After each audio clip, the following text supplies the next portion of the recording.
Sana makalampas.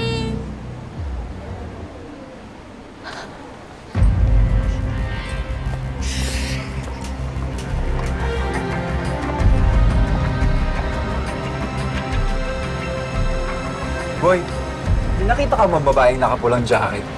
Tinakbuhan kasi ako ng kapatid ko eh. Nakapula po. Dun po siya pumunta.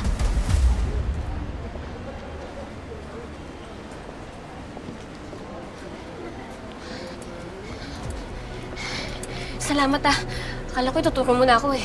Hindi Pinapagaba lang po kita. Ate ganda. Prank lang.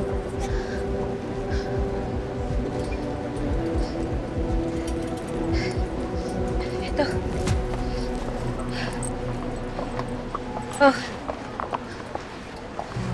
Sa'yo na to. Luto yan ang nanay ko. Masarap yan. Thank you. Thank you